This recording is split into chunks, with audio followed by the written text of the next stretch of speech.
All right.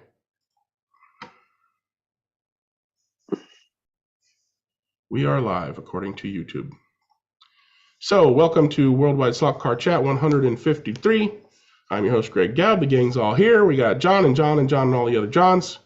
And we're going to talk slot cars. If you have something that you want to show and or tell, raise your virtual hand and I'll make sure to call on you. And raise your real hand when I look for other people to talk to them, or just listen for Chris Walker when he says he's got something to show or not.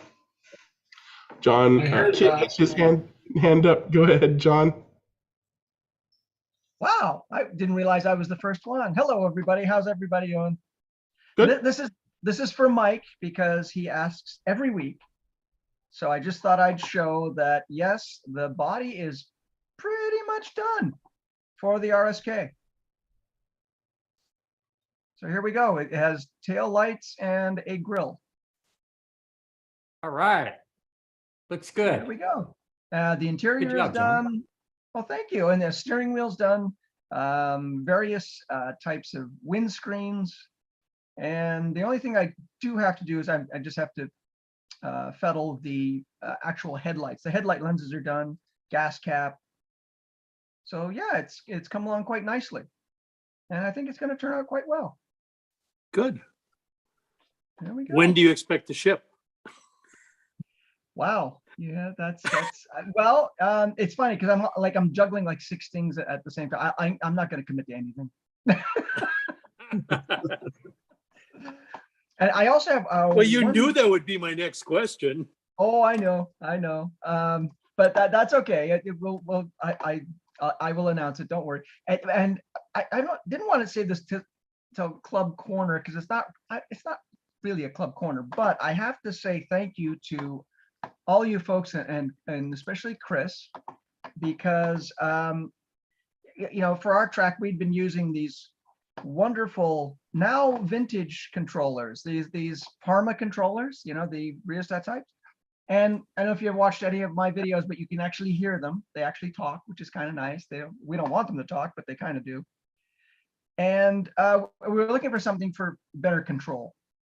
So it was suggested, oh yeah, sorry, there's the old 1960s technology that it still kind of works, and we were having fun with it.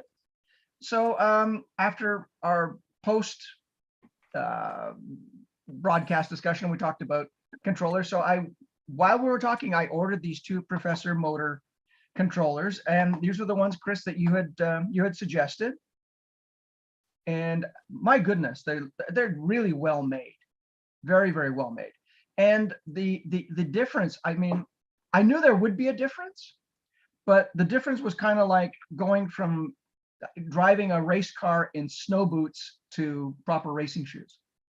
I did not realize how much of a difference there would be. It's phenomenal, really fun. And Emma's having fun with it. Like it's bringing her back to actually, use the track again, which is really kind of cool. Now you need longer triggers. Yeah. Actually, well, tiny fingers, I guess. I don't know. I'm fine. You know what they say about tiny fingers? Small gloves. So the one interesting thing though, maybe Chris, you could help me with this, because I did buy, oh yeah, and of course, it's got the wiper thing, which I think that's just unreal. That's really cool on both sides. But I bought the Super Lube as per your recommendation, Chris. Yep. And we drove for about maybe 2 hours. Just had a ball, just doing crazy things and trying different cars and just having a ball. So I thought I would clean them. And after 2 hours, look at this was the red one and this was the blue one. Look at the amount of stuff on it. Right. Is that normal? Yep. Okay, so the frequency of cleaning, should it be after every sort of session or every use? No, God, when you get a whole bunch of black grunge on there, just clean it off with some isopropyl alcohol and put another drop. Once a month, you'll be laughing. It's not gonna, if it gets scratchy or gritty or grimy or stuff, clean it off and redo it. But initially the buttons will, initially they'll give off a lot of stuff and then they'll sort of slow down, but it's a carbon button under that wiper and it'll last for ages and ages and ages. Okay, and these little lines, that's normal too, where you see this sort of sweep line after cleaning? Yep. Yep. Okay, so I haven't done anything wrong then. Nope. You can actually, I mean, you don't need to take them apart. If you're careful, you can take the plastic piece off with a Dremel in between, so you can get the Q-tips in there a little easier if you want. Well, to your point, actually, there was enough room here to not only get the Q-tip in, but also to get that Yeah. little, Yeah. so I didn't have to take it apart at all. Okay. It worked out very, very well, but I was just, Yeah. I mean, what a difference. I mean, honestly, I knew there would be a difference. I didn't Mhm. think there would be that much of a difference. Yep. Yeah, so thank you all very, very much. And I hope more people watch us because there's some really good expertise on this wonderful show. So thank you all again so much. And also, regardless of how old I am and how long I've been playing with these things, everybody can always learn something. Very true. Yeah, and Thanks, and John. Cool. I'm glad that you described it that way because, as you know, as far as you're discovering how different it really was, because a lot of people out there feel the same way. Oh well, okay, it's better, but they don't really understand how much better a good controller can be to all of their cars. Every single one of their car will be a new experience. Okay, so I got to the point where now with the Professor Motor controllers, I can, just like a real race car, brake, balance into the apex, and accelerate out. It's like, holy cow, like with real precision. It was really, really good. The only thing is, it's too bad they haven't got one for my foot because I'm probably better with my feet than my hands. You could probably rig something up if you get clever with it. You just need to adapt those snow boots you were wearing while you were racing the Formula card. There you go. All right. Thank you very much for that. I put the controllers in show and tell category just fine. I think that was a great show and tell, both the car and controllers. Garth put his hand up. What you got, Garth? Yeah, I just got to adjunct to what John said. I got my first Professor Motor controllers when I used to race HO cars. And this was not a whole long time after he designed the controllers. And I went down there, not Professor Motors, in Michigan. And I went down there and he built me a couple controllers for my HO cars. And I had Parma for years and years. I had all different Parma type controllers with different resistors in them and stuff.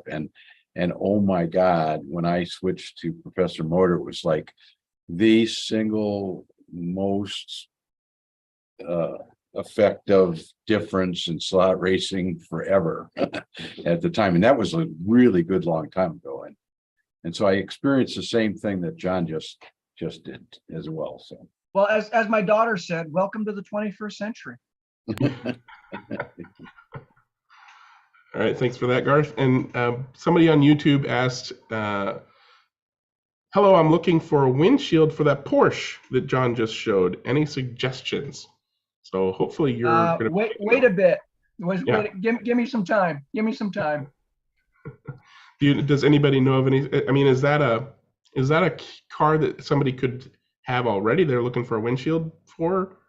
Well, yeah, I mean, Yes. you could find it. Yeah, you could find a vintage Strombecker with the windshield still attached for sure. Is that their best bet, is to find the Strombecker that has a good windshield? Yeah, or just wait for John to cast them and mold them and. Well, and Strombecker made a lot of those cars, so that'll probably be faster. Yeah, hunting it and more expensive. Right? Speed, quality, and price. You can only pick two. I was gonna say, yeah, exactly. That's right.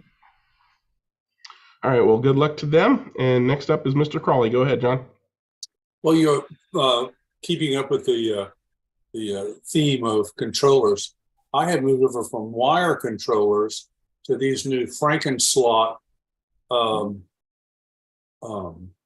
radio controllers, wireless controllers for my set, for especially for digital that I've been using, and I have found them just to be absolutely wonderful, smooth.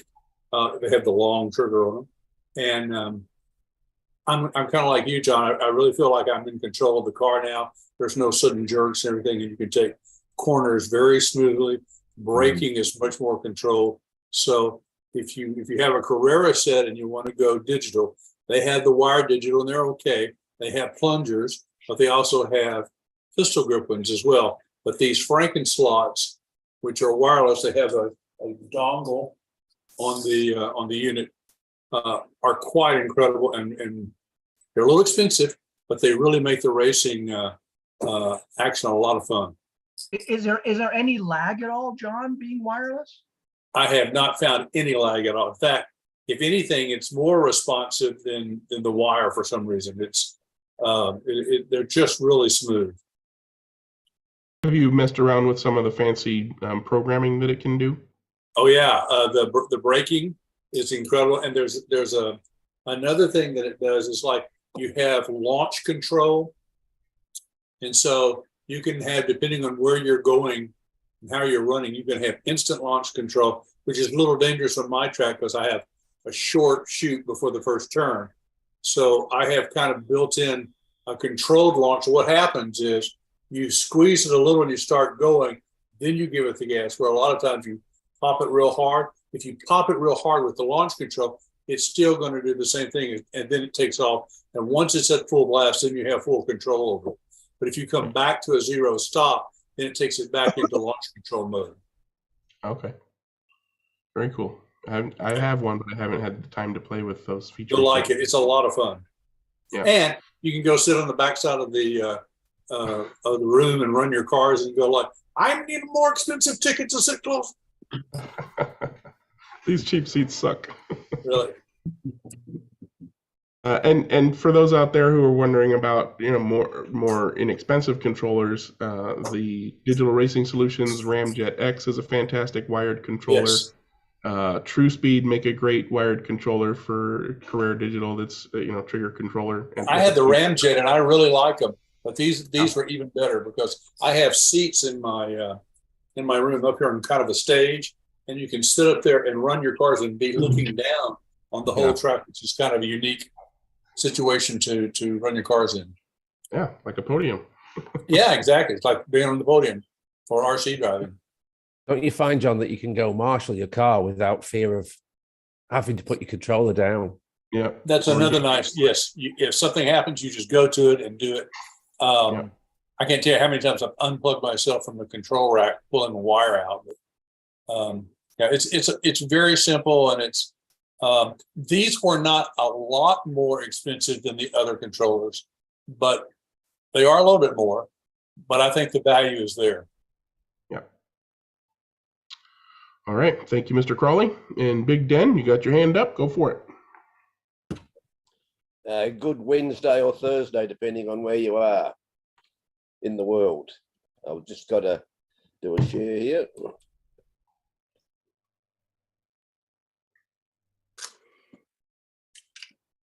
Eventually.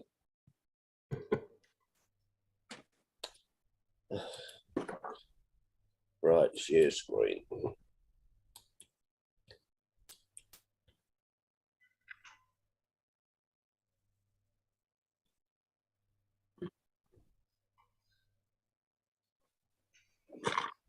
Okay, we're coming on there.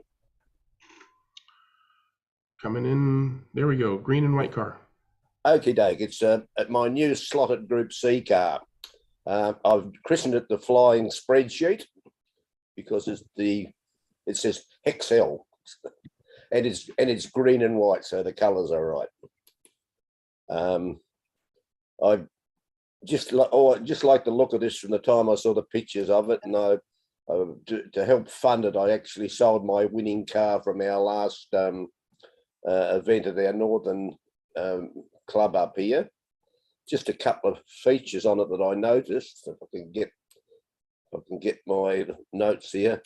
It has a screw fixing guide rather than the push fit guide that we've seen for many years. The guide itself has got the holes in the front of it for fixing the braids with set screws. The pod mounting holes are already elongated. So, you know, where we traditionally would open them out a bit, I might still have to open them out a bit anyway, but where we traditionally open them out, there's no need to do that now. Let's just see if I can move on to the next picture here somewhere. Ian, what brand is that? Oh, Slotted, sorry. Yeah. Is this one of their newest cars? Yeah, it's probably one of their latest 3 or 4. They do make another one in Momo colours. It's the short tail version.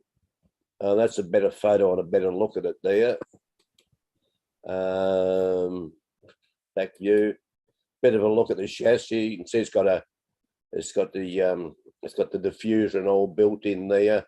You do have to do a little bit of trimming here. If you want body float, you've got to do trimming on this back bit here, where the where the bottom, because that one's on the chassis and one's on the body. So just you need to give them a little, liberate them slightly from one another. And I assume you replaced the screws. They didn't come with the tuner screws. You replaced the screws. I did replace the screws. Yeah, I meant to mention that, but well spotted, Greg. And just a little bit of an update. This is my, how my Hobby Classic, test track has ended up. The top bits of the little rotundas or the turning circles that I got from Elliot and Geordie in Spain, mainly Ninco track sections, well, all Ninco track sections joining them up. The internal borders here are all standard Ninco. As mentioned in a previous week, the outside borders are just sections, spare sections of Ninco track cut to the, cut at the first join there on the side, and I've left the slot in there because that's where I'm going to put the fencing. I'm going to use those slots, outer slots, to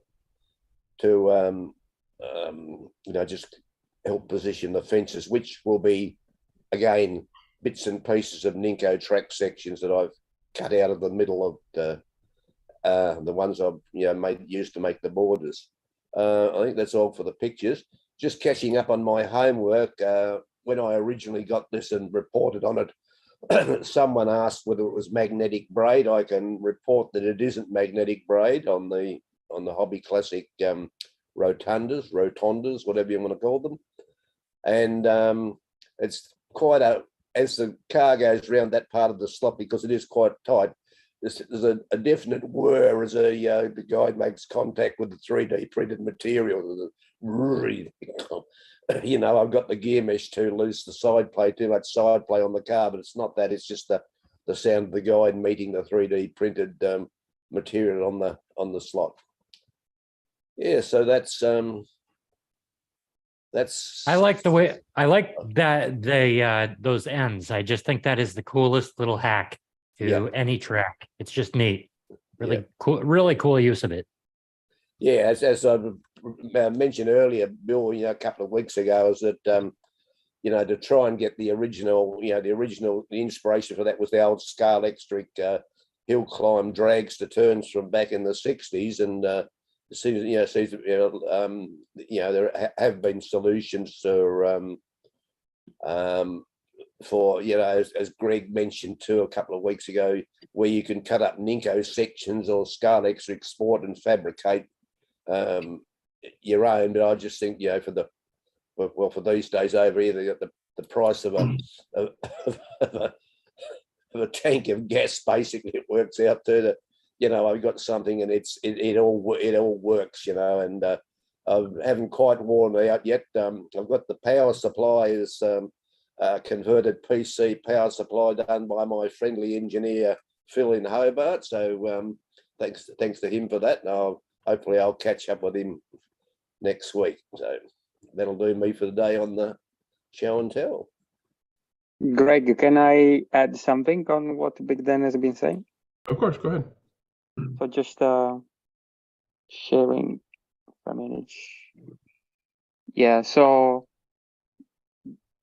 this is the guide that Big Dan is talking about. So I think it had like a brief appearance also in some of the GT3 cars. So it's basically the 85C. So there is also an 85. And so as you can see, there are grab screw in front over here. It's a pretty nice guide if you can manage Yeah. to find. I think some How people, long is the blade?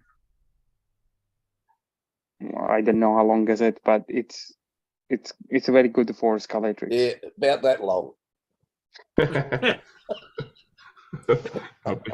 I Just, mean, I think I saw somebody or multiple people probably running that guide or similar guide at the Disco Le Mans race, because when Wayne was showing them changing guides and stuff, that was basically, it was probably the slotted car that I'm thinking of.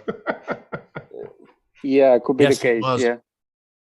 Yeah. It's in the LMP2 car that Yeah, Fury consider Viking also were running. that as I call it, the Underslot does the same kind of arrangement, right? yeah. I'd Yeah. say about 15 mils. Was it Mike asked that question?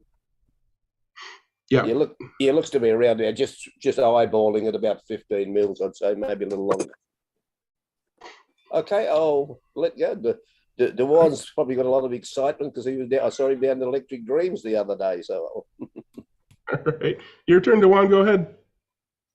Yeah, well, that's what I went down to Lucky Dreams and I had ordered. I was late getting it because I told him to hold it until I got down there. Finally picked up the race edition and put it on my track, and it's at least 2/10 faster than any other car that I've ever put on my track. I would expect so. Yeah, so it's number 23. 23. Number 23. I think Marcos with the last week, magnets? Marcos- No. Oh, this one magnets. That's the West Boys one, right? That's the West Boys. Yes. Yeah. I got number 23. That's straight out of the box. Straight out of the box. I haven't done anything to it whatsoever. I'm not going to mess with mine. Yeah, it is so smooth and so fast. It's just, it's great. Yeah. That was the race version, right? Yes, it is. Okay, so that has the Bluden True tires and I'm good. all the Yeah, bits. it has a Samson touch to it as well as a Marco touch. Marco touch. I think there's a chunk of tungsten in the magnet pocket. There's something in the magnet pocket, either lead or tungsten. There'll be tungsten. Yep. I did have a question. It came with the, looks like the rear.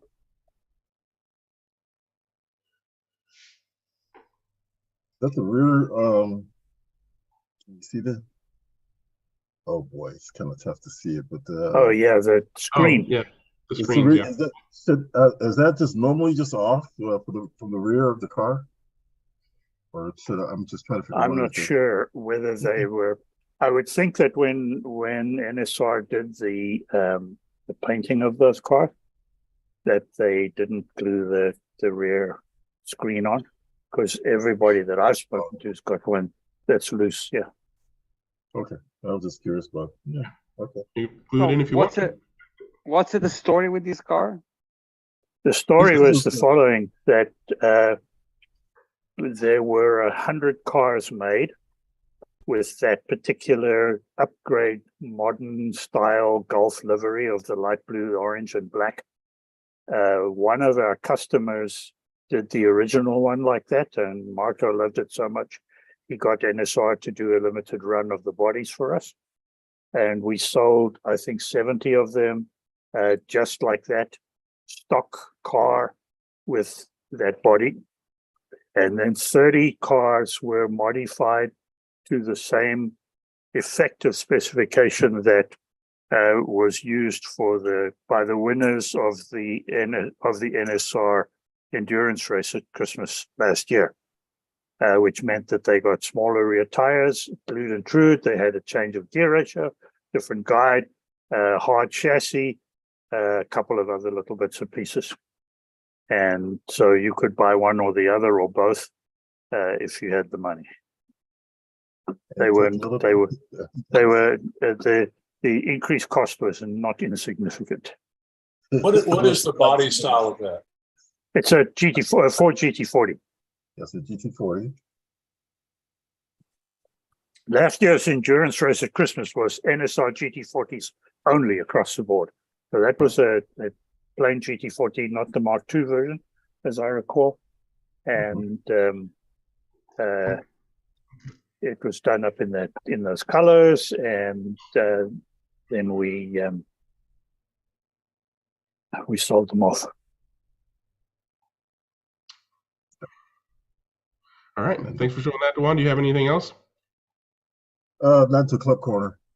Okay. All right, Chris, did you have anything? I assume not.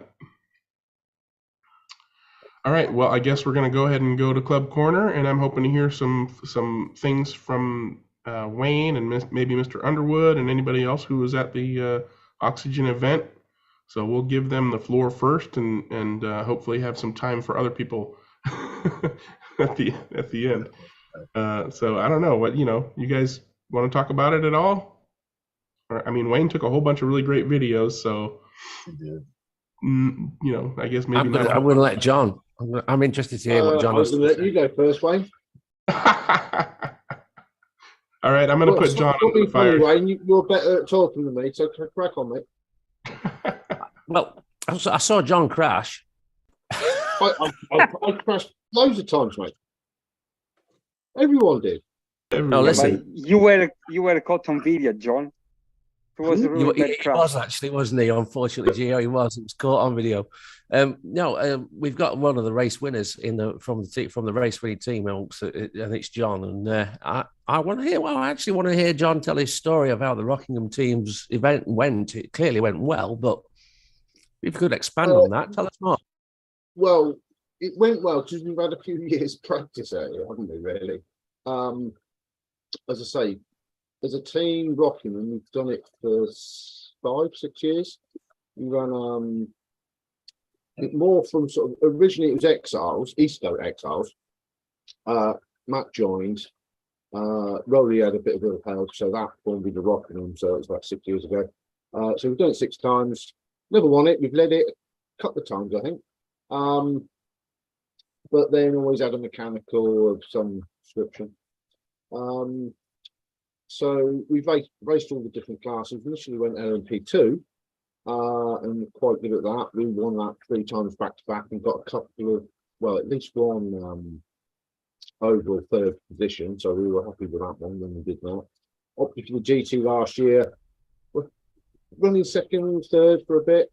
Dropped down to 4th because obviously the LMP is a bit quicker with the weight addition to the GTs.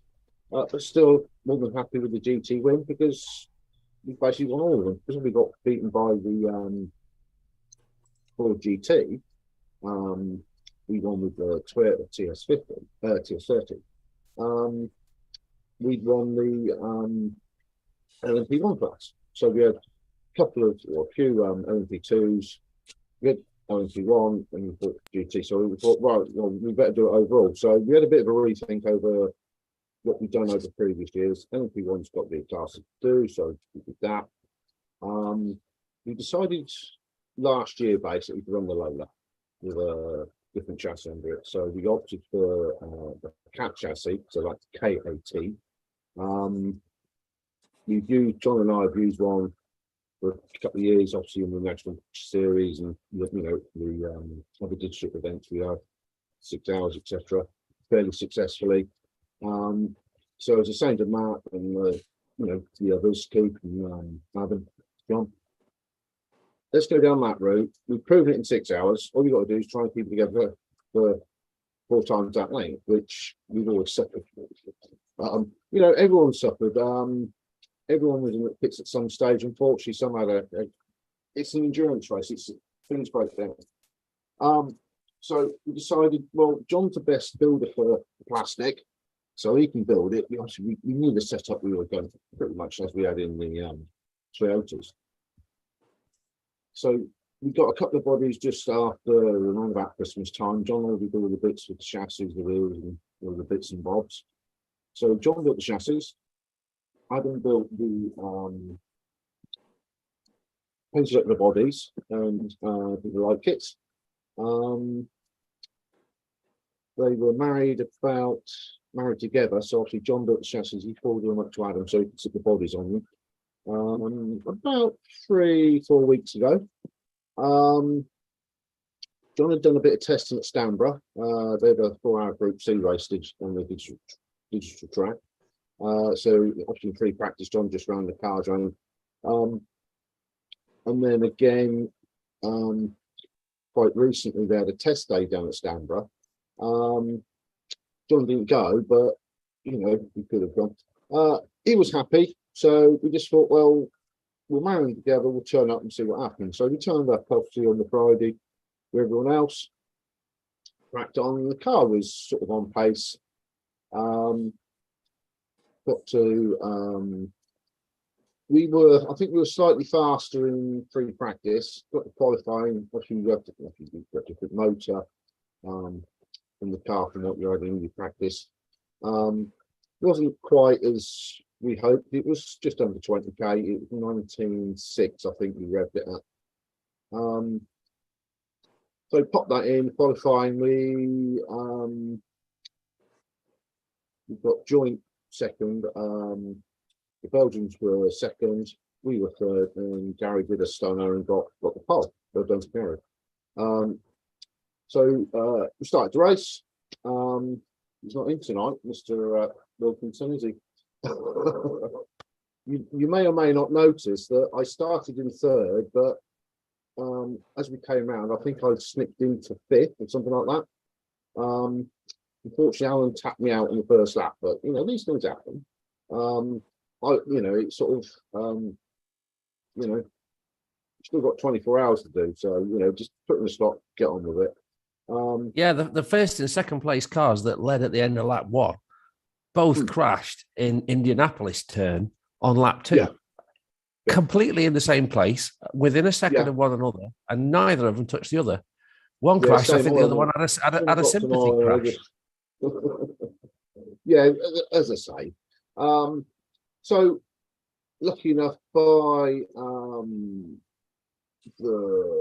within the first sort of, the first few minutes, we managed to get into the lead. And then basically we just slowly pulled away. I think we did 45-minute stints. I think I pulled out about 7-8 laps. And then Keith took over. So in the first hour, I think we pulled not quite 10 laps on. I can't think it's 7, 8, 9, something like that. And then we just slowly pulled away. The Belgians, very good team, very clean in overtaking, or when we were overtaking. You know, it depends on the driver in the teams. They were pretty much like us. They had a couple of really quick guys and a couple of good guys. Yeah. So depending on who was on at which time, would depend on whether you fluctuate. Lucky enough, they had a few issues early on. They dropped down and sports cars overtook them. And then unfortunately, they had a few issues, so they went in the pit. So, you know, it looks really good. So as I said to Matt, the only way you're going to win Le Mans is by staying out the pits. Yeah. Every time, if you build a car that wants to have a rest every hour or two, you're never going to win it. The only way you're going to win it is by keep circulating, doing lap after lap after lap after lap, and that's all you can do. So, as I say, the race was quite anxious for us. It's the first time I felt that anxious over the race. You know, as I said to the rest of the team, and this is 120 laps from the board, which is a good half an hour's lead. You cannot, until that last half hour comes up with that sort of lead, you cannot, anything can go wrong. Overall, brilliant race. No faults with oxygen 4.0. We never had any issues with it. I had a couple of odd random lane changes, but I think that's just power. That's power related. The standard of driving was brilliant. through the grid, the way Gary's got it set up now, the LMPs are the fastest. The LMP2s and the GTs, it all depends on the driver and the gear ratios, etc. If you get a quick car, Graham Eldridge was flying around in his Corvette. He was almost as quick as the LMP ones. Graham's a quick driver. You know, Mark built the car, good car. You know, there's still only it's less than, I think, between all the classes, it's probably only half a second lap difference. But as I say, the standard of driving from the quick guys to the slower guys was brilliant. You know, there's always going to be contact in digital. You know, you just hopefully, you know, we suffered. We lost front body posts. 23 hours in, as I said. So if you can build up a good lead, yeah. So the body post, we've just had a couple of bits of tape. I think we probably lost a minute or two to get that fixed. Obviously, the handling's completely different. But lucky enough, we built up such a good lead. The car wasn't as good, but it was still good to do a mid 15-second lap. You know, clean air, I could probably run 14.5, you know, in clean air. If you see on the videos, you know, it sort of comes around in clusters. You get in free air for 4 or 5 laps, possibly. Then you'll catch a gaggle of cars, and you've got to try and fight through them. That's the joy of digital racing. And obviously, the track we race on, it's so big. You know, the Mulsanne, you're flat out for what, 5 seconds, I suppose. You know, I've been to club tracks that, you know, a little bit more than that. You've done a lap. You know, you're sort of on and off the trigger all the way. But no, this year was brilliant, as it always is. Even better, I achieved one of the ultimate goals by winning the 24. I've done quite a few over the years. I've never won one. I've had a couple of seconds and thirds, but so overall, brilliant. And as Wayne saw in the chat earlier, I've already asked Gary for the Rocking Immensity for next year. So next year we're probably going to change class, drop down a class to LMP2, and see how we go on them. You know, the intention is we should be able to get it on the podium. Don't think we'll win it, but the intention is to win the class and hopefully get it.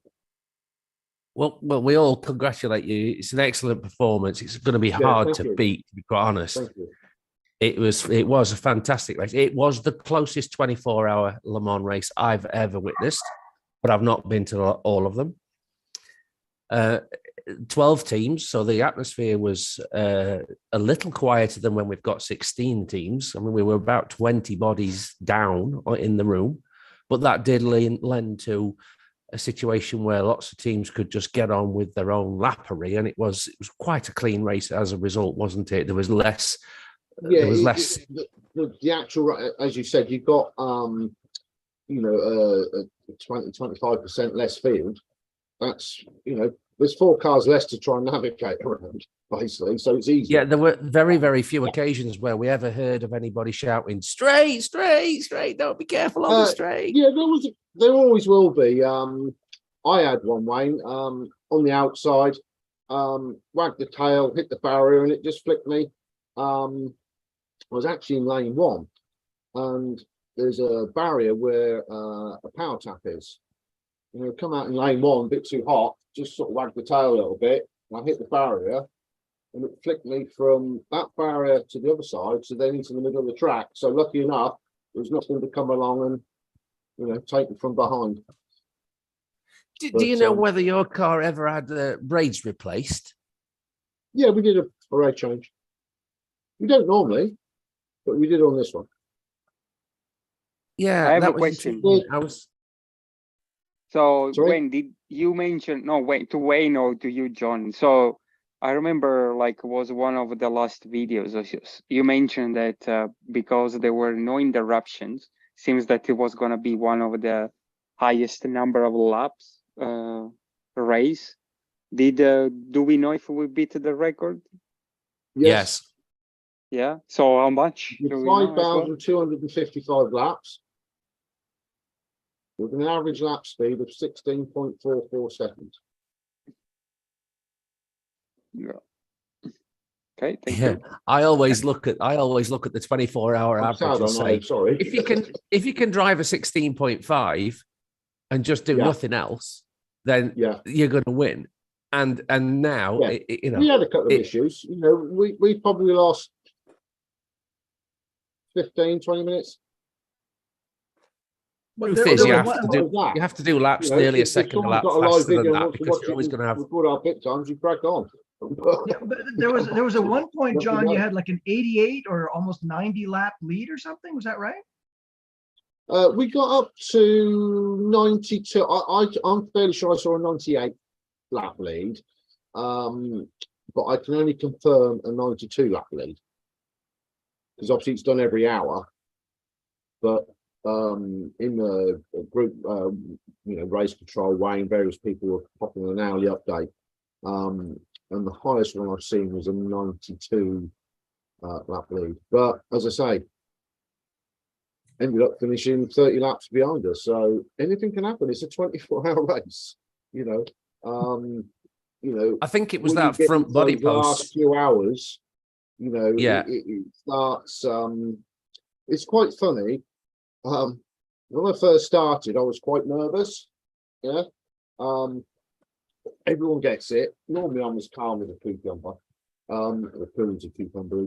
But I was quite sort of shaky on the, but basically getting to the lead and you're sort of under the pressure of maintaining the lead and pulling the lead out.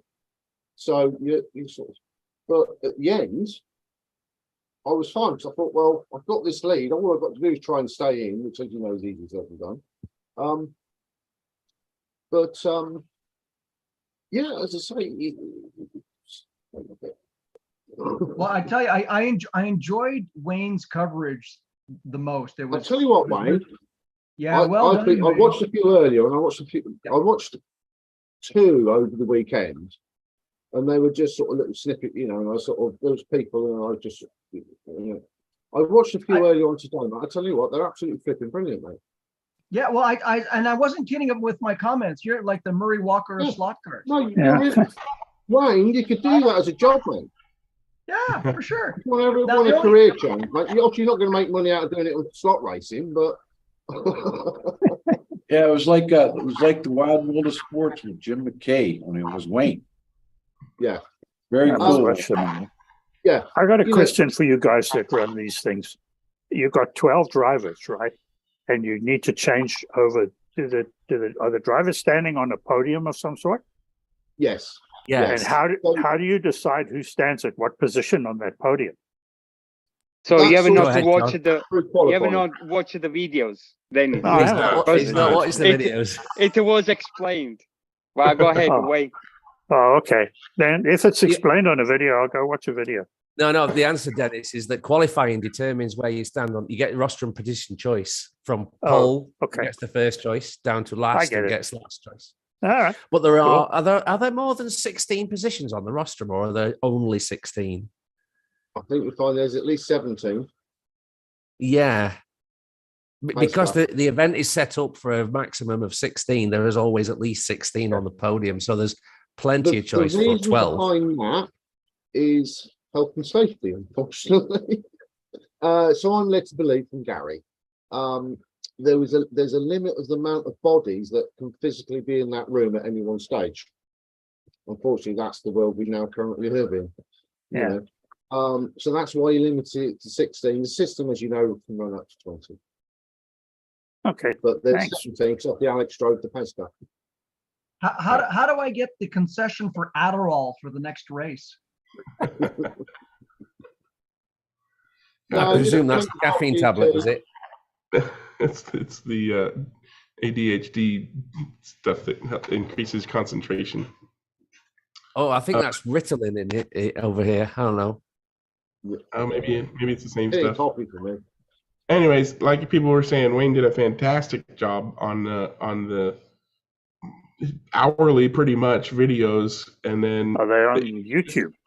on the YouTube. Yeah, I'll put a link to his channel. I'll His- tell you his what, channel- boys, again. It looks like I've found another subscriber in Dennis right there. At least one. Hopefully, you get some more. Double them then, Wayne. I'll put a link in the description, but if you want to go look now or before I manage to update the description, the channel name is Car Fun Mostly. Car Fun Mostly, all one word. And he did a great job with hourly updates describing, you know, the track and the event in general and how things work. And I really liked the team interviews before the race and during the race, the car breakdowns before the race and all that. It was basically everything anybody would want to just see a little snippet of the event, and they were all in little bite-sized pieces. Yeah, Well, without the other asking cool- any the other- stupid questions, like And you can ask you know any what, stupid though? questions. because I hate that. I mean, yeah, and You know- also, Are they rubber without tires? without shutting up people or be. And the other thing that I really liked when he was doing the night thing, I mean the night part, he was really, really tired, right? And I was feeling the same pain when I was there during the night. I think you basically are completely zoned out. Yeah, that was Oh good. man, Yeah. the number of times I was doing an hourly update, particularly earlier, and I was doing the mathematics with the screen numbers on the screen, and I realized this is taking me forever to subtract two numbers from one another. Oh yes, it was painful. you start But I getting a went bit of there. I brain went fog. there specifically knowing that if I could get interviews with teams and I could get eyes on cars, that would be Yeah. something that no one else would do. And I actually spoke to nearly all the teams, and some of them were camera shy. Some of them didn't want to show what they'd got for competitive reasons. You have to respect all of that. And I just thought to myself, that's what I've never seen done. And I know that any slot car fan would like to see what's under the hood. Yeah. And so that was one of the that was the one thing I knew I wanted to get. And But once the race is underway, Sorry to interrupt, Wayne, but here's the other cool thing. You actually got recognized for your efforts with a gift, and I thought that was just fabulous. Yeah, that was great. That's Yes, for sure. yeah. And well, as I say, looking back on those videos just today, yeah, you well deserve that, Wayne, just for those videos, mate. There was a couple other YouTubers there. Johnny S, who normally does the videos. Wayne did I clocked the video with you interviewing Johnny. 600,000 views of last yes, year's race. he got 630,000 views That's silly. on one of his. It's amazing. I won't get anywhere near that because I'm not Johnny S. Greg Johnny said S has the got a church subscribership. It's very broad. Or it could be the same. It could be the same 30 people watching it over and over again. Well, possibly, yes. Listen, I appreciate your kind comments. Thank you very much, everyone. But I That's fine, actually mate. owe, That's great. Well deserved, mate. I owe a thanks to another member of the chat tonight, and that's Greg. Because during the Yes. event, he messaged me and he said, "Would you like me to do you a golden and set up a slot forum thread where I post your videos?" And I said, "Yes, I'd really appreciate that because I'm only sharing them to Facebook." And Greg, I'd like to offer thanks to yourself for your help with that. Yeah, it was great. It just popped up on the chat on the forum quite easily. Thanks. I couldn't even keep up with them. I've got a question about the race itself. Go ahead. Where do they store the track, and then how long does it take to set it up? I believe it's stored in Gary's spare bedroom with a load of big heavy-duty plastic boxes. Yeah. So setup's on Thursday. So that's Gary, his mum and his dad, and then the rest of the team basically. So Nick Wade, Martin Thorpe, Steve White, Alex Jones, and then Jal from Oliver came over. I'm not sure when Jal came over, but basically that's the core of the guys who build the track. It takes them about a day. As you can see, there's it's a bit more than your average figure of 8 that you lay in your gut in your lounge or whatever, isn't it? So it takes them a good day. Nick Wade's a Rockingham member. So he sent us a WhatsApp late on Thursday night of him driving around the track, and we all like a bit of ribbing between us. And then Adam pops up, "Oh, see, Nick's practicing early, but someone needs to test the track." So yeah. So as I say, Gary's got it. He cleans the track before we use it, John, every year. And then Lynn, his mum, sometimes will pop a picture of her, cleaning something as well. Gary's parents are great. They help him out. Even the lads that he's with, sports carsing, they're a great bunch of guys. Always helpful. They put it all together, and they do such a brilliant event. I thought with Greg a little, you get this program. Oh yeah, the brochure is fantastic. It's I believe I'm not sure if Mark Abbott from Slot Car Mags got something to do with it, but it's a nice, it's like a good quality thing. It's something the previous. That's the homework of Tamar Nell one. That's one of the little things that Tamar likes to bring. As I say, it's full of, there's a spotter's guide, so who knocked this out? Oh, it was the black one with the red and white roof on the top. Oh, Richard, isn't it? No, Richard, he's a good driver. Yeah, as I say, it's a great little thing.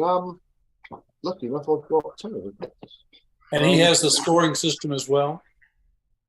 Yeah, Oxygen is the scoring system. Oh, yeah. So I was involved in 2017, I think, when I went to racing to kind of build the track. So it's well set up process. I mean, Gary is an engineer by training or trade.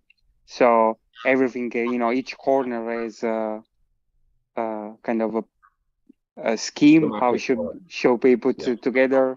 And there are also several other things that you have to do, because then there are the guys that bring in the rostrum, for instance. So you have already to plan it. So it's kind of almost a day to put everything together. Plus the decoration as well, because each corner is a bit of a decoration. So well, Gary's parents spend weeks before the event getting out each individual piece of track, physically checking it, and they actually do repairs to the coloured curbs and things like that, which are actually yellow and blue, which is not the familiar colours for Ninco. So they've got maintenance to do annually on the bits of yellow and blue that get knocked off. They repair road signs, they repair trees, they repair lighting systems. They This check is it his all out. parents that do that? This is his parents that do Absolutely key figures. It sometimes goes unrecognized, but they are key figures in the organization of the event. They are. Yeah, I mean, the truck basically stored at Gary's parents in his previous bedroom. So these guys basically the key to having the Le Mans 24 hours. And then they do all the responsible jobs at the weekend. They sign everyone in. They they compile a report of who should be in the building, and if there's an evacuation required for any reason, they've got a full list of all the names that should be present, etc., etc. All those crucial requirements are all taken care of by Gary's parents. Okay, so I have another couple of questions. So was Maurizio there? Yeah, so Yes, he was. I actually saw him in the beginning of that first video. I've been watching, Wayne. I've been watching. Yeah. Should have asked him to move away, Wayne. Sorry, John, what you saying? I said, you should say, "Oi, move out of the way, you." Oh, yeah, at the start, where I was part way up the steps. Yes. No, he was doing his own content. He was doing some, I don't know actually where it's gone. I want to shout out to my mate, he races with us at Rockingham as well, Pete. Pete Brown from Track Fans. Track Fans TV. Yeah, Pete's a lovely guy. Heart's in the right place. Still got a few more hours practice to do, but he's getting there slowly but surely. But yeah, Pete's great influence for the hobby. He's got a good few videos out now, and he's come to he's videoed the polycar things at Gaydon. He's done the disco events at Rockingham as well. Pete's got some good videos out there as well. Sorry, Giovanni, you had another question? So I was talking, so Maurizio was racing, or was it just basically checking oxygen? I think he spent most of Friday sat at race control, sat beside race control, sorting out controllers. And then obviously got a bit. Shall we briefly touch on that? Shall we briefly touch on that, John? The cartridge carry on. the cartridge that fits into an SCP2 handle didn't like the Oxygen version 4 firmware that was installed upon it. It was causing teams to have issues doing laps. They were varied and in some cases quite disastrous, because I heard stories of cars that were going away at full throttle or 75% throttle when the controller was released. That would cause a crash, and then the marshal would put the car back in the slot and it would shoot off at 75% throttle again, and it would have another crash. And these drivers were like pulling hair out, not knowing what to do. But Maurizio had got it all covered. I don't know quite why, but he actually brought along a bag of SCP-3s that were already flashed with Oxygen version 4. And everyone that had brought an SCP-2 ended up running an SCP-3 on loan from Maurizio. Is that correct, John? I believe so. So the Oxygen firmware, although it didn't let us down at all, it doesn't yet work perfectly in an SCP-2 cartridge. Now that is in the works to be done, but there is some conversation about eventually the SCP-2 cartridge will lose support, which is I'm a bit nervous about personally, because it's a currently available product that's still for sale, and I personally own one, and I've not owned it very long, and I don't want it to go out of date before I've had much use from it at all. But I think it's not produced anymore. Yeah, and if it's available, it's old new stock. Yeah. And most of the places I've looked don't have it. So anybody. Yeah, I go for that. If it is available, I grant you it's old new stock, but the phrase was, I think it's about 12 years old now.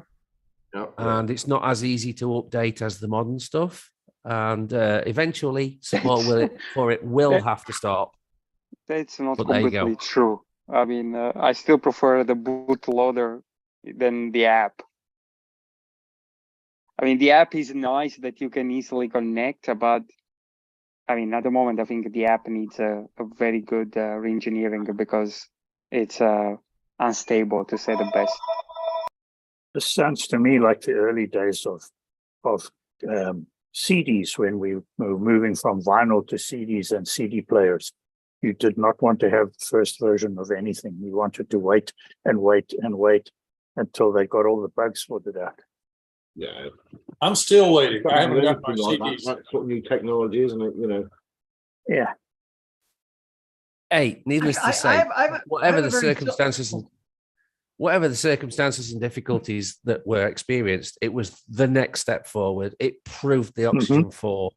It proved it proved the reliability of the system. It was the first 24-hour race I've seen that ran, I'm going to say, without a stoppage. Now, there was a stoppage. I wasn't in the room for the stoppage, but the stoppage was for a lost body shell screw.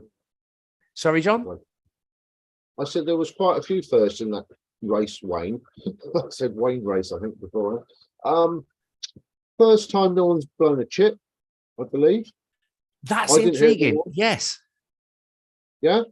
Yeah. First time no one said, "Oh." Once everyone was on an SCP-3 in the race, no one lost control of their car or reported issues of random things that shouldn't be happening. As I said, I had a couple of odd random lane changes, but they would have been power related rather than controller related. You know, that had nothing to do with the operating system. That's just the hardware rather than the software. I have a silly question though. Does every driver have their own controller, or does it get shared between drivers for a team? How does that work?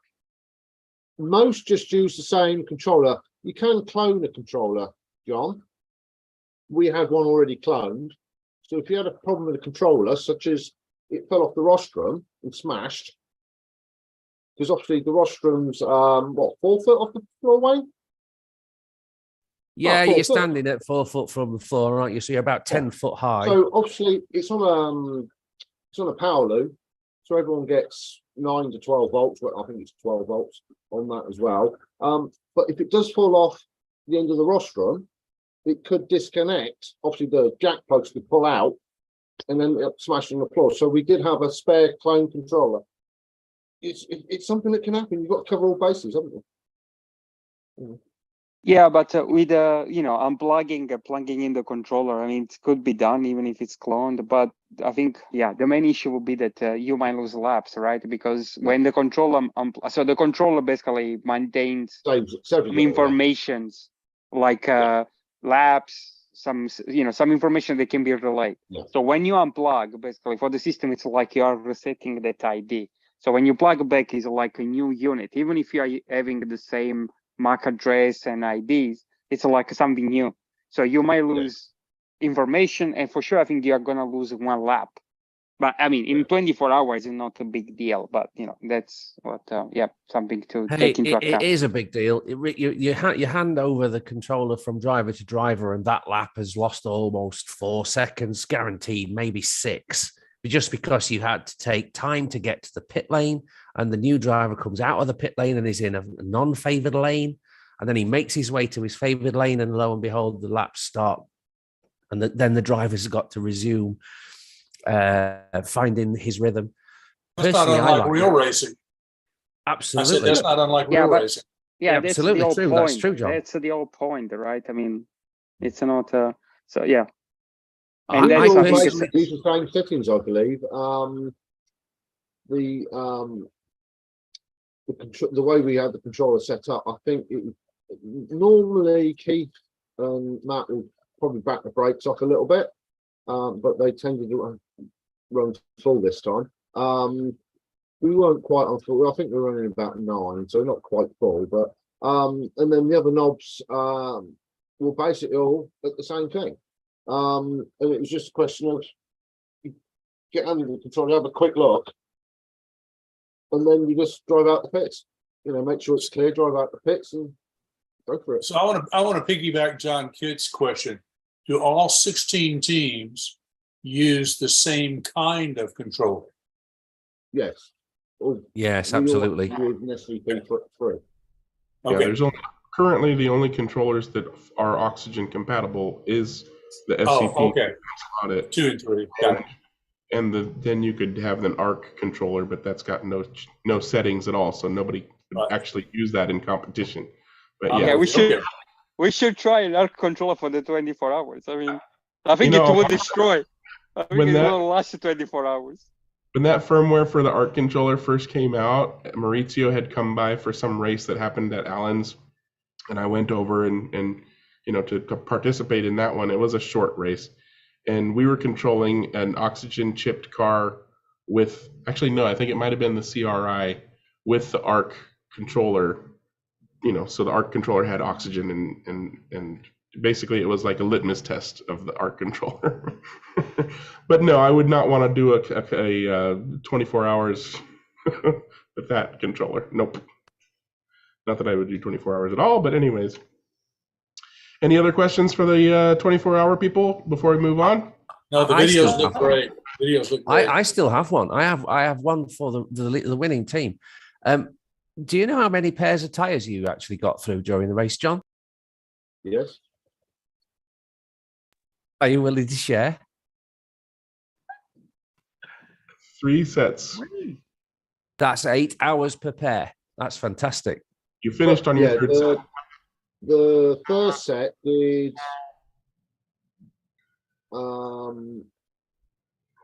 practice and qualifying. I'm trying to say, no, the first set was used from handout. Obviously, you have to put fresh tires on. For about, so they did what, 10 hours, and then we swapped. Did 2 more changes, I believe.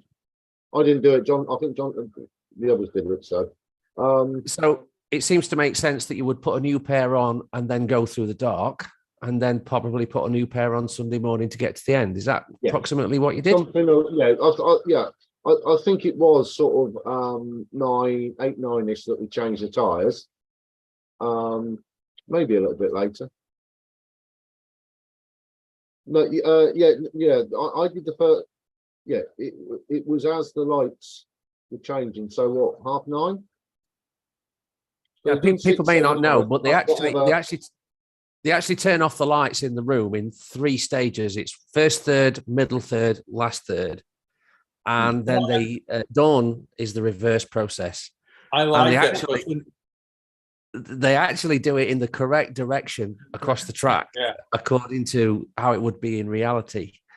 I like but that the- because when you look at the mini Z races where they do the 24-hour mini Zs, they don't turn the lights off in the room. It stays bright the whole time.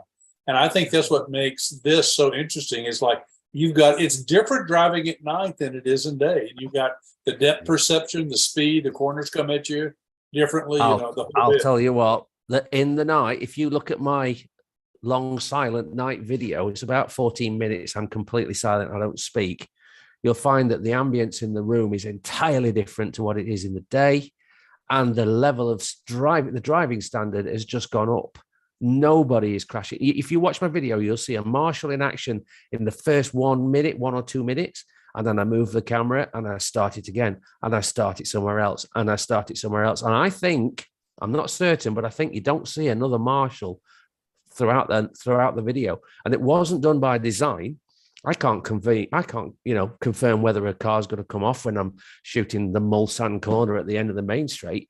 But I was astonished to find that the cleanliness of the driving just increased because everyone's so cautious. You've got to stay alive through the darkness because that is the worst time to break your car. Now, on that, am I mistaken, or did all 12 teams finish? Yeah. Yes, they did. Every car There's finished. always time to fix what you've brought. You've got 24 hours to fix. Come on, everyone's going to finish one way or another, presuming they've got enough parts. But yeah. You can basically have a second car in bits, John. Yeah. If need be, you can more or less replace the car. Yeah, you can have a spare chassis in race control, but it can't have certain components like certainly the motor. You can't change motors, can you? Yeah, you get 2 motors. Actually, yes, you Oh, can. do you? You get two on handout. Because Yeah. in the You get your mini Zs, you get your you can't motors. change the motors. Yeah, you get your motors and your tires on handout. But if you have to replace your motor during the 24 hours, that's a severe penalty. And most teams don't have to. All the motors generally go for 24. And there is a body shell. You can, if you wish to bring a second body shell, you can do that. But you have a one-time opportunity to switch the body shell. When you've decided to switch, there's no going back.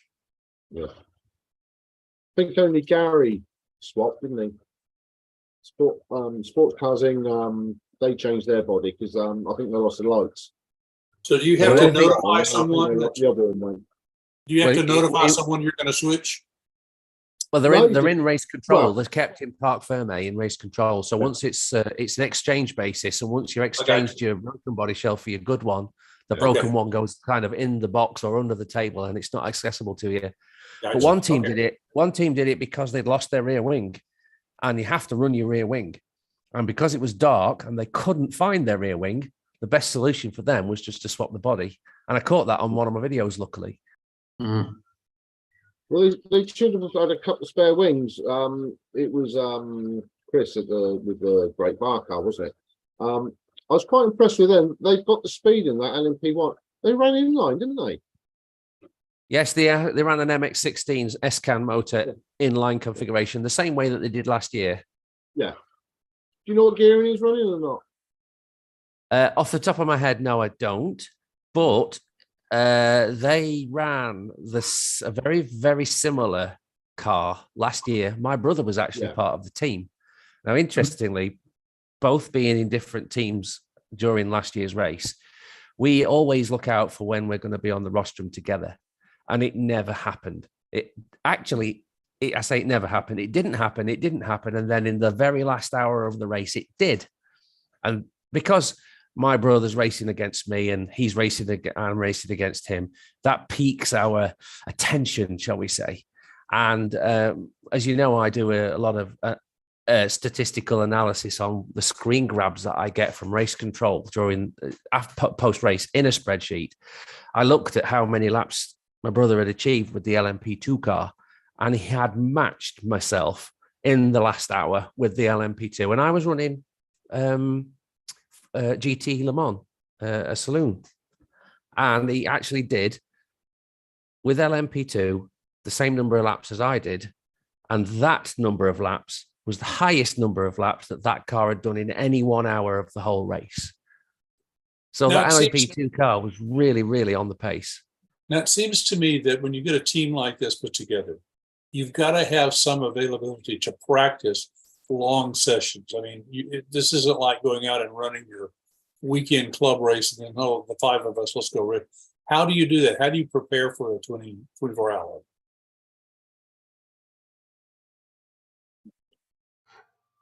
Couple of There are, yeah, there are other I race events. most basically. weekends, John. So Yeah. you know, John, there is a series. There is now a series. Endurance races. As I say, I do a lot of. None of us did anything for it really. We're all hardcore racers. And you know, we've done this. We've been together for 6 years, the 5 of us. No, nothing really. The only thing is, obviously, we're all getting older. Keith came up. Keith did a couple of races with us because Matt was busy, unfortunately having to do other things, and we were doing 6 hours. And he said, "Well, let's do 40 minutes each, rather than do 2 hour stints. We'll do 3 40-minute stints. Break race up." And John, I said to John after, I said, "Oh, that worked quite well, you know." So we went somewhere else and we raced with 3. We did it with that. I think it was yeah, well, I can't remember where it was. So anyway, we thought, well, let's just do that. And so rather than getting sort of 5 runs, you'll get 6, 7 runs. So that's what we did. As I say, from what I know, we all did 45s. Keith did an hour at night, and then in the last hour and 15, I went up. But I was anticipating Keith coming up, probably with about half an hour ago, or possibly someone else. But I did say to Matt, I've never finished a 24-hour race. Actually, well, you know, the team I've been, I've never driven the car over I've always started, predominantly start, but I've never finished the race driving the car. So I said to Matt, you know, if it's a bit iffy, once we had we lost the guideposts and we had to take the body, I said, look, if I'm no good, someone else come up, you know. I remember a few years ago, I was really tired. It was 11 o'clock in the morning, possibly 12. And I couldn't get through the Porsche curve. I just could not get through it. Lucky enough, Keith and John were downstairs, and I'd been up for about 15 minutes. And Keith started moaning at me, which is fair enough. I said, well, I'll tell you what, get your ass up here. You take over. If I'm doing that bad, Keith, I do not mind coming up. I said, I know I'm doing bad. You get up here and do it. So that sometimes plays. John had a sore elbow. So he could only sort of, you know, when you want to do half-hour stints, is fair enough. But as I say, yeah, the hardest thing to me is being stood in one position for, you know, the length of time. You know, I rock forward, I sort of step from one leg to the other leg. Sometimes you stood there 45 minutes to an hour. Some teams race. I know some of the teams are doing half-hour stints, and then we're going to extend it. I think Demon normally do 1.5 hour stints, so there's 4 of them. So they race for 1.5 hours at a time. There's been a few that have, I remember Nick the Watcher, that when the Toyota first turned up, he raced for 3 hours and 59 minutes, I think it was. And he physically could not walk off the stage. I think he fell off it. In fact, he unfortunately, he did himself an injury. You know, he still raced, but he was seriously hurt. Unfortunately, same as probably half the people in there, he would rather stay and race before he went to the hospital. John, we have a we have a- race we have a- most weekends anyway. So we have occasional 6-hour endurance races held in the UK. And this year we actually have a series of those for the very first time. But traditionally, you would go to Suzuka in Eindhoven to do a 6-hour endurance, and that would be your last practice, last opportunity before you did Le Mans. Now we've got 3 clubs hosting 2 rounds each, and I think they're all 6-hour. So we do get more opportunity to practice and gain our, because they're all on Ninco tracks, they're all the same categories, and we gain the opportunity to build our cars, race our cars, and come to Le Mans with a car that we know. Some teams don't take that opportunity, and it's to their detriment. I'm afraid I watched one team suffer that experience this weekend because they turned up with a completely unknown configuration with a different body shell on it, and compared to something that had already proved its pace in previous 6-hour events, and they just declined to run that car and ran something else and paid the price. But that's just the way of team racing. And myself, well, I didn't find a team to run with. I was originally, as you know, I said last week, I originally entered a team, but a couple of my drivers just had other things to do, and I couldn't find suitable candidates to replace them. So I did what I did, and I turned up there prepared to join any team that wanted me. But unfortunately for me, no one broke a leg on their way to the race. So, so I did something different, and I was prepared for it. I'd planned to do what I did instead of competing. But yeah, it was fascinating to watch. It was the closest 24-hour I think we've ever had.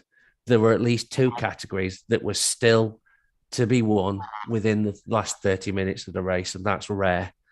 And the quality of the teams at the top of LMP1 was fantastic. The quality of the teams in GT was also very good. In fact, that was a closer race. That was decided by 7 laps, not 30 plus. And unfortunately, LMP2, well, it had a couple of teams in it that had some problems through the night. They kept fixing their cars, and one team just stretched a long lead and could have stopped with probably an hour remaining and wouldn't have been caught. But things are changing. There are plans for the future to have some slightly different regulations, particularly concerning LMP2. The LMP2 category is likely, and this is not confirmed, but likely to be a single car category, which makes it really, really accessible to anyone who just wants to buy one, throw a digital chip in, and turn up and go. And I think that might actually appeal to teams who don't feel as though they've got the necessary wherewithal to do what the LMP1 teams do, which is like often, high-end creative solutions using off-the-shelf parts in various combinations with 3D printing, etc., etc.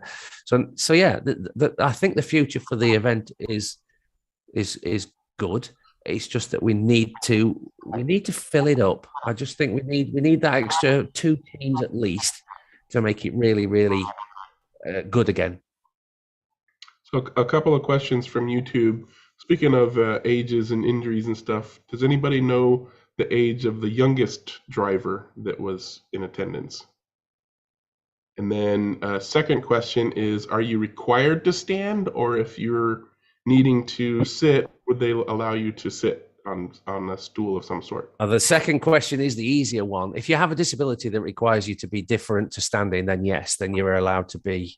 We have one driver who, I don't know what his issue is. It might be hips, I think, but he takes up a little like a shooting stick stool, but you are required to stand. I don't know who the youngest driver was. Do you, John? the young Maybe Tom Maurizio's son. from Richo's teams. Maurizio's son, yeah. There was no young. Tom's done every one though. Yeah. Tom's a veteran of the event now. So Tom first did it at the first race, and he would have been 10. But this year, most of the Viking team, 22. Yeah, yeah. I think 12 even. Yeah. Yeah. So there was a youngin in there, just not a child. Oh no, Yeah. there were several in their Oh, early child. 20s. I mean, we're not all 50, Yeah. 50, 55 As plus. I say, yeah, and the oldest must have been, I don't know, mid I don't late think- 60s. Mm. You know. In our club, Hopefully 50s that's are what- newcomers. All right, I think we got enough information on the Oxygen event for now, and we need to dedicate some time to other events. Mike, do you want to talk about your recent slot car racing? Sure. Not much. We had a pretty good session. We had the woman that rents from us came and we gave her a magnet car in the first race. She only ran the first race and she beat us all. But yeah. On the other hand, she wasn't always Wait, in the you should stop there. Not because she's a woman, but because she just got there and beat you all. I think you should stop there. Being with the magnet car, so you know. Yeah, but You might still, wanna- I you mean, might want to take up fishing, Mike.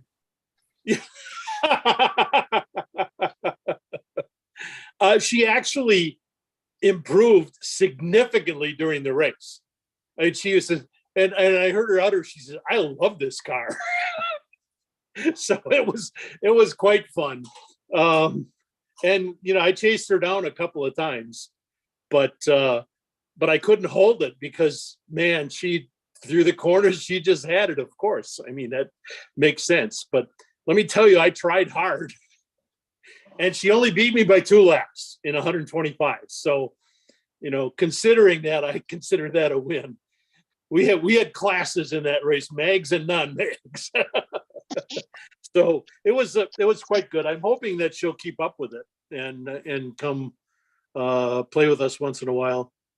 sure In you a do. rig. Yeah. Well, the Sure more you the do. merrier. I just 4 cars on Exactly. track was fun. It really was. You know, that especially when it was unpredictable. And if I would have put up a ghost car on, it probably would have been even more difficult and would have been even more challenging for her to do. But she got the idea for the fuel and stuff, and you know, we gave her a double tank too, so she had a lot of advantages on us. But yeah, it was great. The other 2 races were just standard races. And Garth, thank you for that mention on holding the cars up so everybody knows who has what car. We did that last couple times. So that worked out well. I looked at the video afterwards and it worked out well. I haven't posted the videos from Monday yet, but I will this afternoon. So, or this evening rather.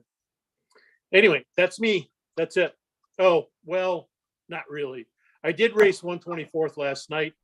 I got my highest qualifying ever. I finished second by 0.003 of a second for top qualifier, but my race was dismal. I got punted off in the first corner and wrecked my brakes, and I was off 6 times.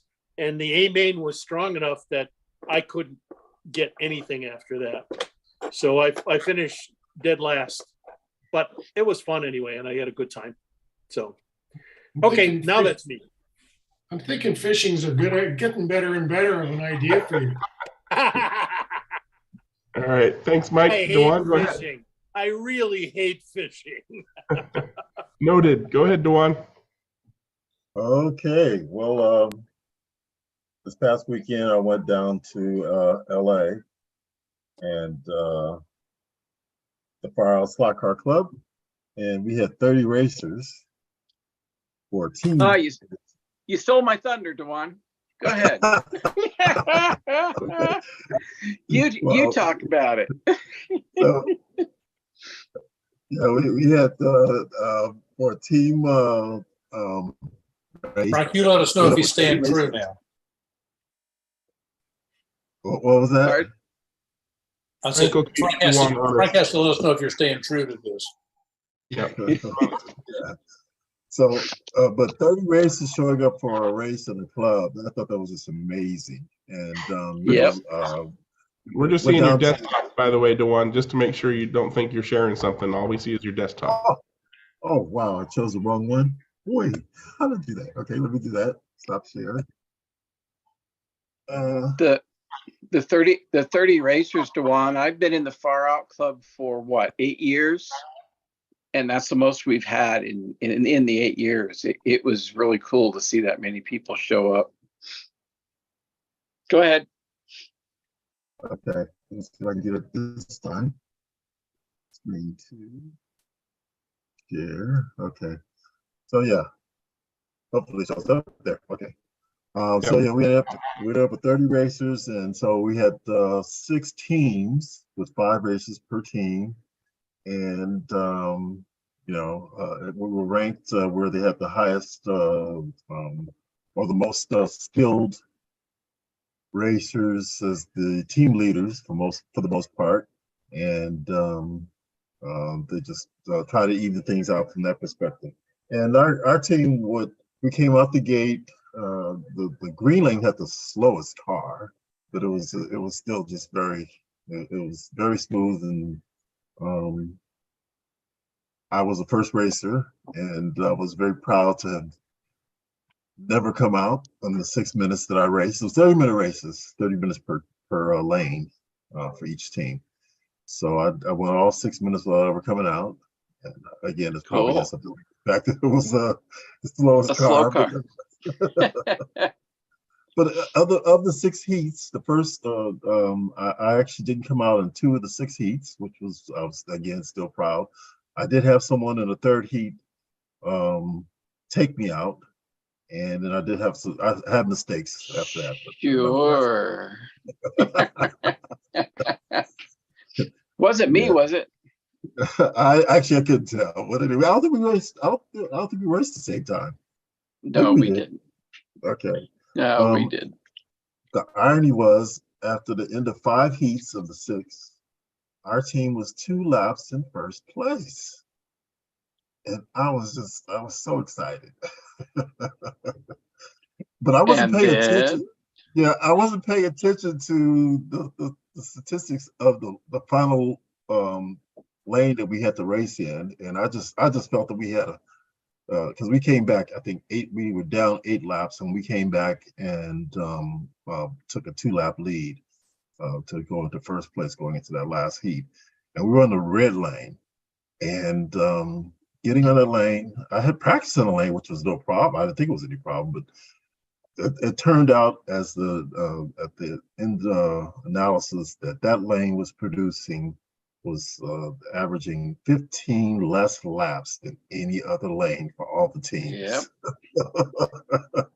Yep. So we were whopping first place by 2 laps down, and finished in 4th place, losing 16 laps on that heat. So, and I mean, it was something really bizarre about that. I mean, I was going through the turns as smooth as I thought, and the car would just slide right out of the groove. I mean, it's like it was just barely the guy was just barely in the groove. It just was so uncharacteristic and unpredictable. So yes, it was. They supply the cars as well. Oh yeah, these were all 124 scale BRM cars. And that the 1.0 liters. Yeah, the smaller ones. So it's 1 car per lane for everybody and 1 controller per lane. Are you running? Yes. No, 1 controller. We have to do hot swap, handover to the controllers. Pardon? Yeah. That's what we have to do, hot handover to the controllers. What was the question? No, I was just wondering if Frank had taken the motor out of that car and built it into that electric drill that he's been playing with all the way through this. Hey, I was listening. That motor probably would have been a lot better than the one that's in that stupid drill. It's working, but it smells a lot. No, we were racing 120. Is it okay if I speak, Dawn? Yeah, please go ahead. That be okay? Yes. We were racing the 124th BRM 1.0 cars. We had a Fiat, a Mini, what was the other ones? A Boss. Renault. Yeah, Renault. Renault. Group 2 cars. Yeah, There pardon? might have been a Simca Yeah, in there as no, well. it was not. They were not Group 2 cars. These were 1/24th They were auto. BRM cars, just Mhm. the smaller ones with the rear camber. So it had the little, whatever you call the. Universal joint. There you go. Thank you. Easy for you to say. And the red lane was the worst for everybody. It was a little Abarth and it was top heavy. And you Yeah. didn't have to go through a turn fast for it to come out. Everybody had issues with that. But it was a fun day. It was really fun. Yeah. Okay. Any other questions? You were running with the original motors?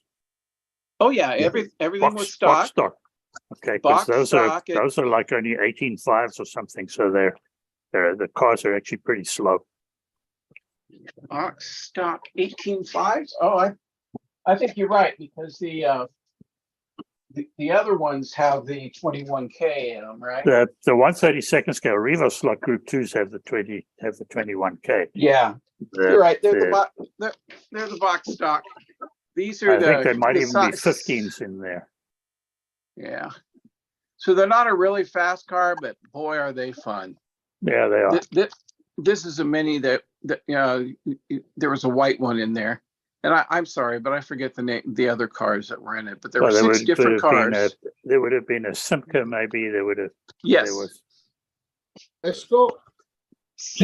No, the Escort is the 1.8 liter. So no, the Escort wasn't in it. The Escort are the bigger cars of those, of the BRM 124. But all the chassis were like this here. And if you can see the rear axle there, it's kind of interesting that the way they do it. Puts Universal joint in the middle with the cambered axle blocks at the back.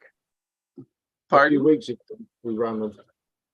They're interesting, actually. A bit slow to what we normally race, but at Rockingham we've obviously got a 4-lane scale, what we call a scale track, and then a BRSCA track. So we ran them on both. So it was combined laps over 10 lanes basically. 5 minutes a lane. So 50 minutes of racing. We had 20 odd turn. Good day out. But yeah, those BRMs, they're nice little cars. It's something a bit quirky. You know, and it makes me laugh. Some people moan about the price of the Thunder slot, but he's got he probably hasn't got a handful, but he's got quite a few BRM 124. So, you know, and I know the quality on the Thunder slot is better than the thing. So, you know, most of you know what I'm talking about. I race with him occasionally. Well, every other week. Well done for almost being on the podium, Dewan. That's awesome. Yes, I really thought, and I left early because I was driving back to LA, so I had to get on the road as soon as I got finished with my racing, and to see that we finished up at 4th, being in first place. My team got ahead of you, Dewan. Sorry. Well done, Frank. 3rd place. That's awesome. Yes, we did. Yeah, it's one of those races where, who was your leader on that one, Dewan? Was that Jim Wiseman? Yeah, right. No. It was Walter. It was Walt. Ah, okay. Yeah, because our team started out in 3rd for the first 2 or 3 heats. We dropped as far down as 5th. And then because of the lanes, and then by the time of the end of it, we came up to 3rd. And as Dewan said, they were in 1st and then went to 4th, which is really weird, but it happens. And that's what the fun of the 3-hour races that we have are. Well, thank you for your report, gentlemen. And Gio, did you want to talk about some Down Under racing? Yep. Okay, so yeah, so this was the last night of racing after, we had a break because I had Wednesday some teaching to do, so we could not race.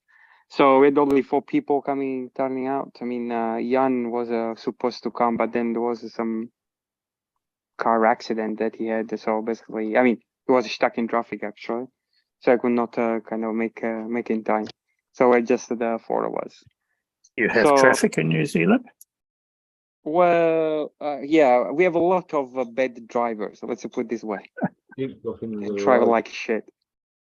Anyway, so actually, it's not traffic. It's mainly that there are not enough roads. Yeah. This is another way of looking at it. I was going to say thought- they I drive thought- like hold shit, on. says the Italian. Yeah. There's the Yeah, sheep sorry, on the I road. thought I New mean- Zealand there were too many sheep. Yeah, I mean, yeah, Italians drive like shit. It's true. We have like, as the Germans say, we have like 1 foot on the accelerator and the other one on the steering wheel. But more or less, we know what we're doing. You know, I mean, you don't see crazy stuff happens all the time. You know that there are crazy people already, right? But here it's completely wild. Anyway, Imagine an Italian in New Zealand, though. That makes things worse, doesn't it? Yeah, I guess. could be the case. Oh, says so the far. Aussie. Yeah, right. Yes. So says the Aussie, yeah. Says the Aussie. Anyway, I drive a slow car. That's the key thing. So you get everybody past here. Not really. Anyway, so we had these 4 of us. So then, yeah, the night was kind of quite a long stings. I mean, kind of amazing how much you can run when there are few cars on the track. So we did the usual kind of practice.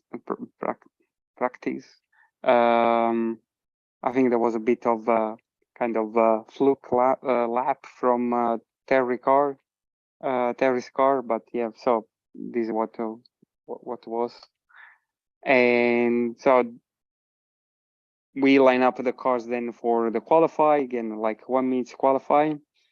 And we got to this the order in exiting of the pit from the practice timing. Not super quick. I mean, it's starting to get coldy here, so a bit of the grip on the track is resenting. But yeah, Combi basically actually managed quite a good lap with his M6, and the others kind of follow up behind it. So yeah, apologies. So 583 with my car, which is pretty okay. I mean, again, with the kind of fuel voltage that we are running, I think it's pretty good. Oh, I actually saw Combi 603 and then new mic with that racing also 0603. So which really good, closer racing. At least that's what it looked like at the beginning.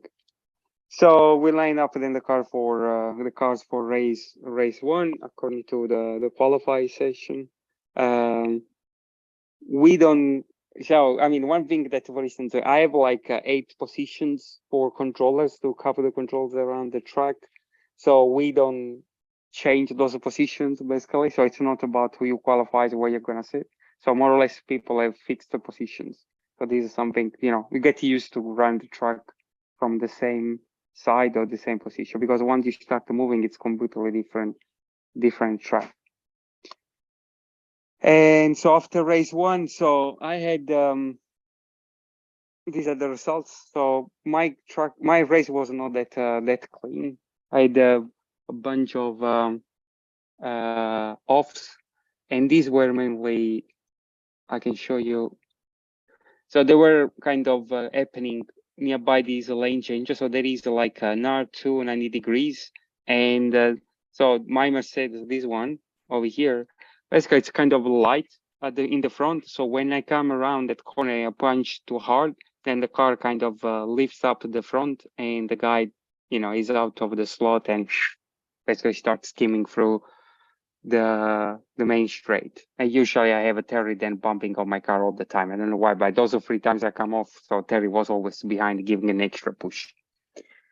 So I would need to put a bit of a light in front of the car, but yeah, I never done it. So, and maybe I should.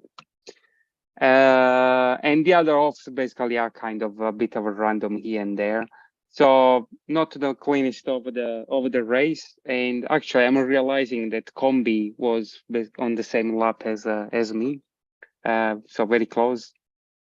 To be honest, I didn't see this happening during the race. I was not paying too much attention. Maybe I don't know. so then we set up the cars for the second race, still in the light conditions. And the second race was much better, much smoother than the first one. So I managed 118 laps. The second was Terry, same lap as 8 racing, so 111. And then Combi was a bit on the back foot because I think he had more off than usual. I had only one, and both. Terry and 8 racing basically between 4 and 6. And after 40 minutes of racing or 111 laps, this is the difference between the third and the second over here. So these are the finishing line, and I'm here between the two. So very close race and clean racing as well, because 118 laps, it's a pretty good flow. Meaning that we've there were no many track holes. So then we moved into semi-dark conditions, so there is only one light on, and this race was also okay. Combi came second again, so 113 laps, 8 racing, not that far off. And Terry had a bit of problem with his car, although mainly around reliability, but not quite. No damage points looks like. So which it's pretty amazing. So, and the other thing to note, new Mike again. This is the newest team member, so fastest lap same as mine. So maybe I need to go fishing as well as Mike. So then this is a reverse grid for the last race. So this is completely dark, and was also pretty good race. So 118, and Mike and Combi were really close. They changed or swapped the second place a lot during the race. Terry is still a bit behind. I think he's kind of missing. His cars are quite fast. Normally they look fast, but I think he's still kind of getting confused into the pit lane. It's not as smooth as the others. Anyway, so it seems that maybe we're gonna get a couple of new guys joining us later on. I'm still in the making, so. But we might, if we get another couple of people and with Jan and Alex coming back, then we might reach the limit of the system at the moment, that is 8, which would be really good, almost close to that, if also Mike comes along. So do you guys run racing. do you run the same cars all the time? So I don't. But and Terry also doesn't. And depends also what you mean. During the same night, I try to say, you pick up your car that you qualify with, or and you race that one. Unless if you have an issue, I prefer that you swap car, or I lend you one car in order to race. But by that question, I actually meant the same class, the same category. Oh, yeah. So, at the moment, yes. So the main reason is cost. So I'm trying to keep everything at the moment as low as possible. But I am in the process of shipping several cars. So I'm trying to kind of squeeze every month, maybe a different class, but I will supply the cars and the chips just to make things a bit more interesting for the others. The main problem is it takes a lot of time. So I have a bunch of cars in the making that like the Revo GT, the Revo, the mini, so the small what's called the mini GT Revo cars, so that I'm kind of finishing up. And I'm planning also, I would like to maybe, if we get the numbers up a bit, I would like us to do a bit of team racing. So I got a bunch of Group C cars, second hand, already in good racing condition. So I'm kind of planning to have teams of 2, pairing them up, maybe having 4 cars and racing for a couple hours. So I want to see how they're gonna feel it about it. Maybe with the Marshall or some way of also putting into, take into account also damage points, because I don't want them going crazy. But yeah, so this is something that, and maybe running for 2 hours or something like that.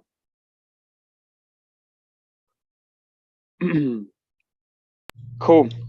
You're going to be mixing things up with different cars and different race formats and stuff. Yeah. So if so depending which kind of cars I'm gonna use, yes, I think I might change a bit the format as well, because so it's something that I need a bit of time also kind of to test them to see, what will be the best format, the setting the fuel consumption, and the amount of fuel that they can carry for each race. Yeah. All right. Well, thank you for the race report. And Dennis, you've got a few minutes before we run out of time. What's up? Okay, just a couple of race announcements more than anything else. Saturday at Electric Dreams is the first of our regular second Saturday of the month racing. It's for our GTE Pro. There you go. Thank you. GTE Pro and GTE Amateur, and so that's the mostly NSR cars that the guys use.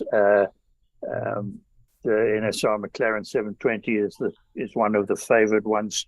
I'm actually probably going to run a Scale Auto this weekend, like a similar car to the one that I ran at the Scale Auto race months or so back.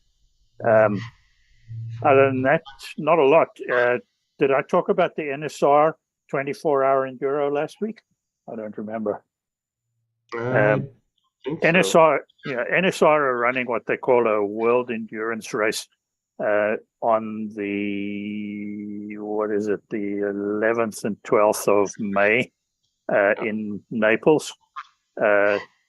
It's going to be an analog 24-hour race. It's one of those on the butterfly tracks where they're going to have 4 8-lane tracks and 32 teams, and you got to run every lane. A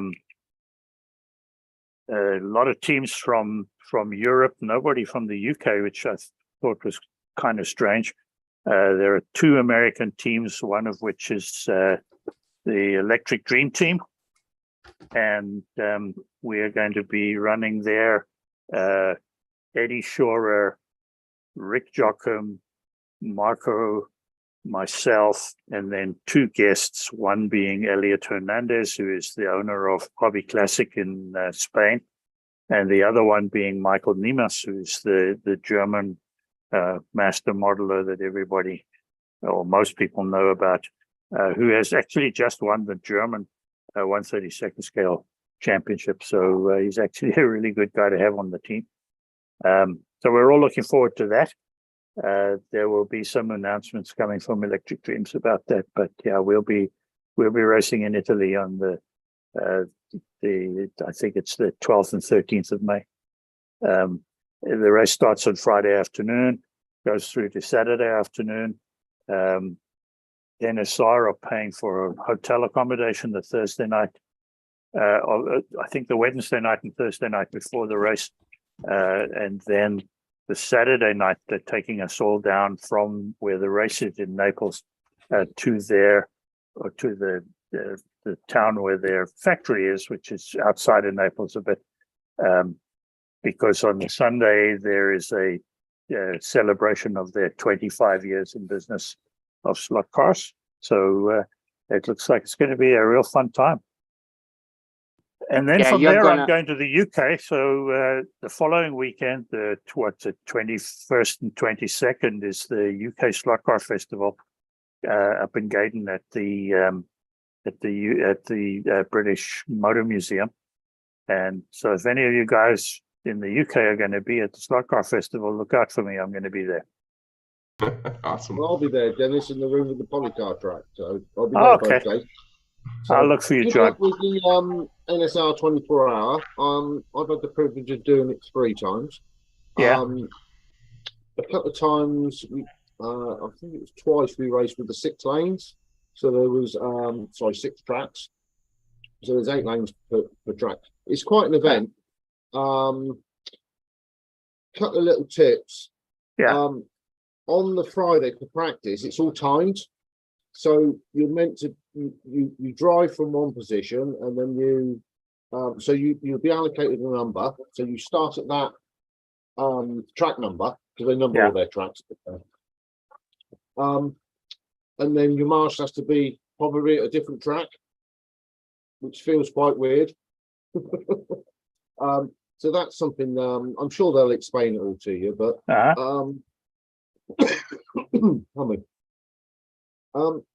but yeah, as I say, it's a great event. There's a lot of people there. Good luck to whoever's doing the qualifying. I've done it twice. And then basically for your qualifying, it's quite you basically stood there, and obviously when I've done it, there was 300 people watching you. So, you know, and everyone has to do it.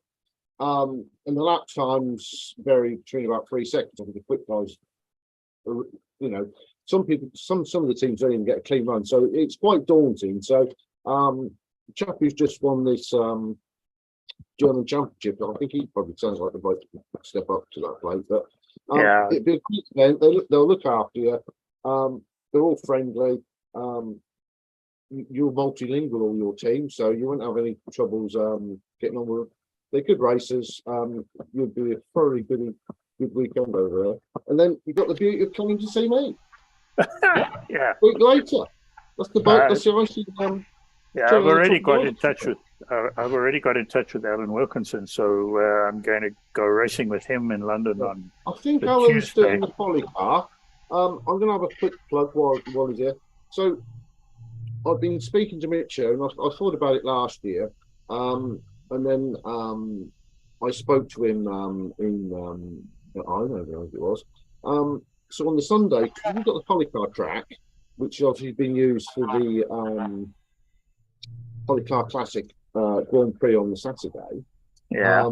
That's already down. So I said to Mitchell, I'll host basically a stock Sotic DTM race. So Okay. it'd be more or less out the box cars. Simple. You'll do 3 4-minute timed laps. So probably 25 laps. There'll be times. We'll do a step-up finals. Bit more relaxed than on the Saturday, because if you're only running one class, but we will hopefully do step-up finals. So out of a box car, anyone in the UK who's available wants to come. It's a £5 entry. Richo's going to supply us with a couple of prizes. The basic rules is a handout tyre car, so there'll be the 1207 F22s. The car's basically stock. The only things that can change on the car, you can change the guide, so the one that Giovanni was highlighting to. So you can run the stock guide, you can put a CH85, the old screw top, and then the new one with the 2 little holes to put your grub screws. You can change the contract gear to any of the coloured gears, including the modular gear.